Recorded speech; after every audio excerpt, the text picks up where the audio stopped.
So, good evening, good evening, good evening, good evening. Welcome back to the channel. Whew. It's been a bit of a busy evening, busy evening, especially for Manchester United fans who have had a little something to get excited about this evening with the information that we have breakthrough for the initial signing of Mason Mount, which allows the club to spread its priorities elsewhere as the contract shall sort itself out for Mason Mount. So that, by the looks of it, means that new goalkeeper Andre Onana probably going to be in through the door, and potentially Rasmus Højlund or somebody else in the striker's position. There's options for Gonçalo Ramos. There's the options for Victor Osimhen, which I think we've ruled ourselves out for. There's the impossible world of signing Harry Kane this summer, and potentially either Kolo Muani as well as an alternative, perhaps slightly on the cheaper side. But I haven't heard much. I've heard that there's not many legs to that story with the Kolo Muani signing, so we'll have to see what the attention is going to be steered towards. And I think in terms of the striker situation, it's going to be Højlund. And in a goalkeeper situation, well, I think Onana is set to be the second player through the door, as that's where the focus has changed to. However, we're not talking about Onana yet. We're not talking about Højlund yet. We'll cross those bridges when we get to them. What we are going to talk about this this video here is Mason Mount. Contract details have been made public, and my God, what are the figures that I'm reading here? So we're taking a page out of Chelsea's book or something. Like not this summer's Chelsea's play, but the last summer. You know, where you'd sign a player on a ridiculously long contract or something, and then pay them tons and tons and tons of money or something. It feels like it. I know that it's something that FFP or UEFA or the FA have cracked down on, but so I don't know if it's in the same boat as that, but it feels like it. It honestly does. But let's have a look here. So, suddenly my face is seeing light. But this is coming up from Matt Law. Matt Law. So what we know with the actual situation as to what's going to happen with Mason Mount and actually completing his deal. So he'll be set for his medical next week after he comes back from his holiday. That was reported by Laurie Whitwell. And Jason Steinberg was talking about the interests switching to Andre Onana. But it says Matt Law is the one who's brought out the contract details regarding Mason Mount's contract. So, as follows, right? Mason Mount is set to earn 250k a week. Fucking hell! Potentially with bonuses to 300,000 per week.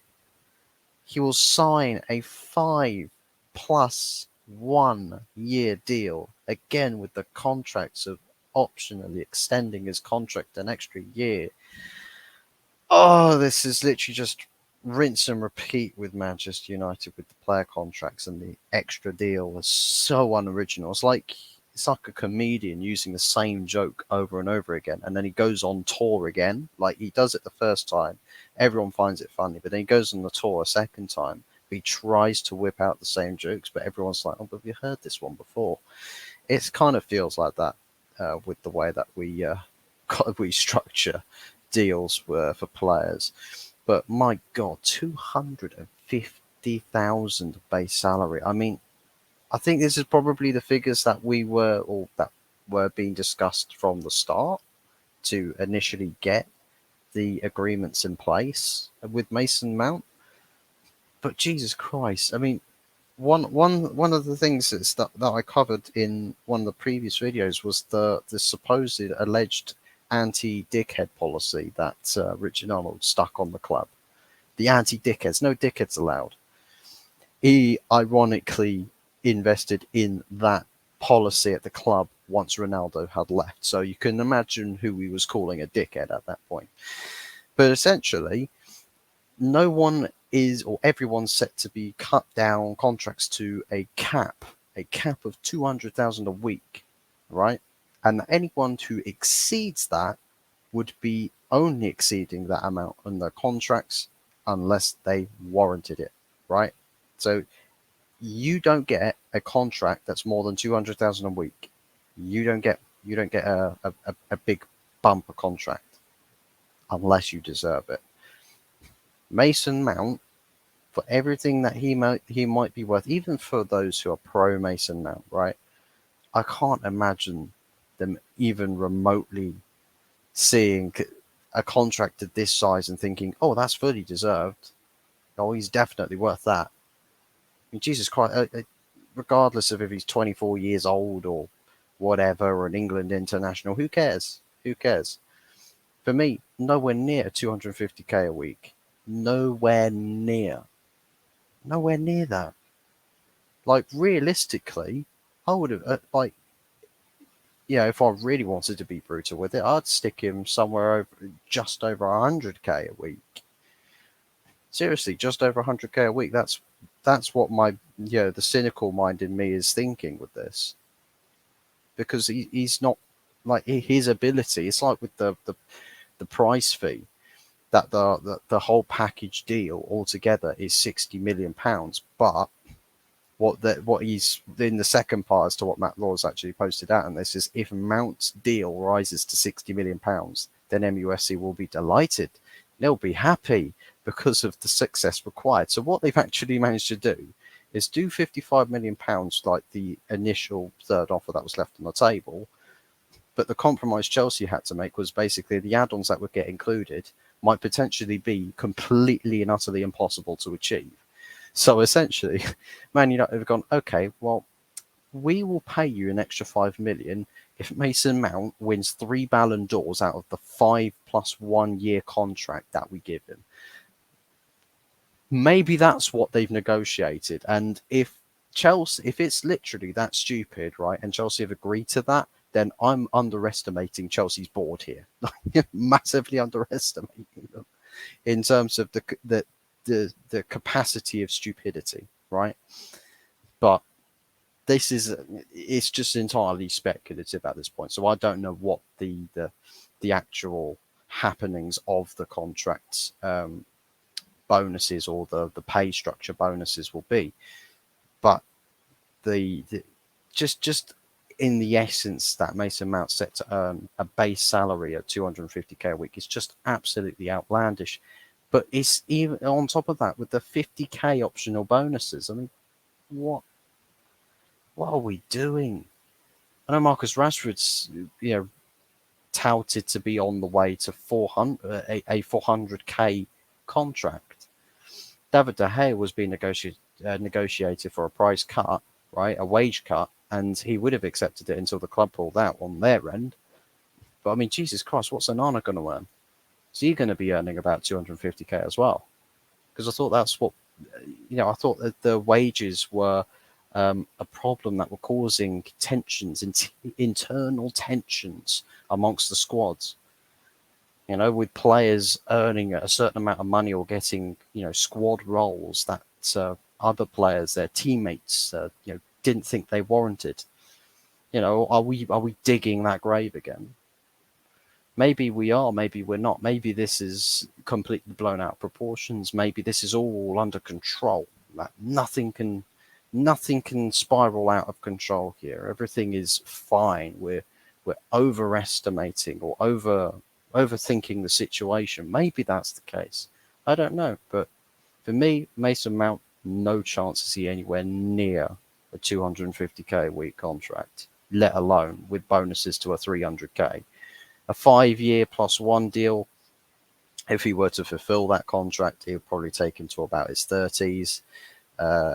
So essentially, his last big, like his prime years contract will be essentially this one, unless he bottles or flops so hard that we sell him the next window, which I'm not going to put it past us, because by then we should have Qatari ownership.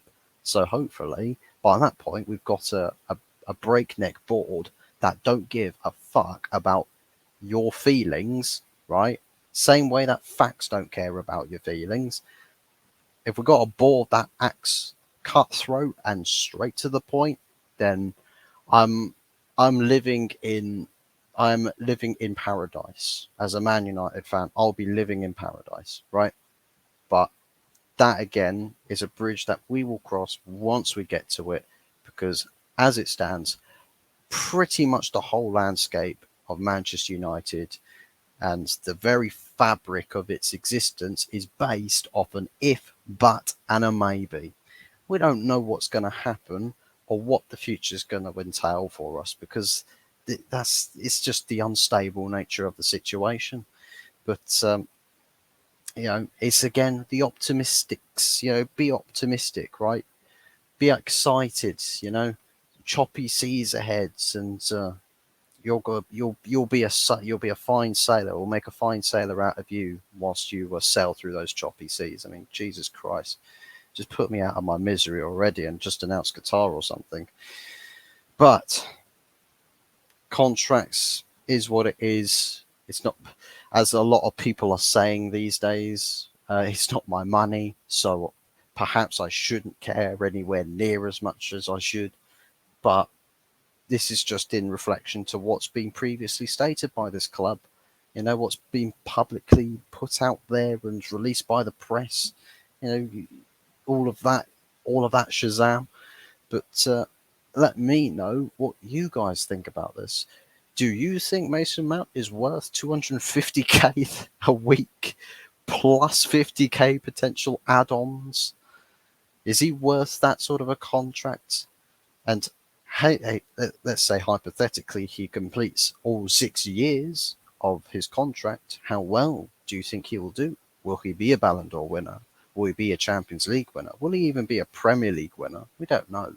Potentially. I'm hoping he is. I'm hoping that we go on to have our most dominant, successful period as a club in the next 5, 10, 15 years. I'm hoping that that's the outcome in the near future. But as it stands, again, we're living in a if button maybe sort of world. But let me know what you guys think about this situation, what you think about this contract, and whether you think that this is going to be a signing that works out for United. Personally, I'm trying to be as real as I can here, and not try to be as sort of like the optimistic glass half full type of person. However, try to be as real and as fairly balanced about this as possible, and say that it's either he comes in and is just outright same form at Chelsea, just flops, or you come in and you can show a new leaf. You can actually provide something to this team that we didn't have already.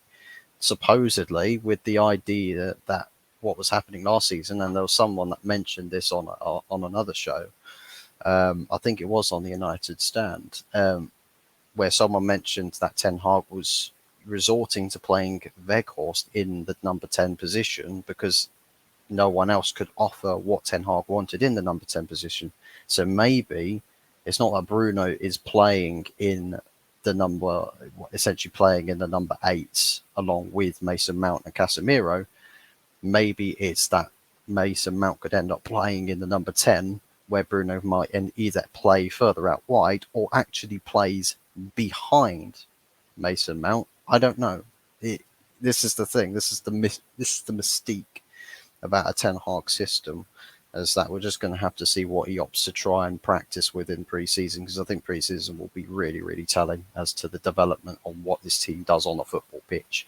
And I'm hoping that it's more positive than negative, and is something for us to speculate with a smile on our faces. But let me know what you guys think in the comments below. Do be sure before you leave, before you check out for the night or the afternoon or the morning, depending on where you are in the world, be sure to leave a like. And if you haven't already, subscribe and switch that notification bell on for when I next release content. Might be a video, could be an upload. I want to try and do a thing where I premiere it or like preset a time, like schedule it so that people will actually know in advance when I go live. Um, but yeah, massive appreciated shout out to those who have liked the content and subscribed. I know it's like one or two of you, but still, any support is vastly better than no support at all. So seriously, love every single one of you who do drop likes on the videos and do subscribe. Massively appreciated. Real VIPs. And yeah, that's it from me for now.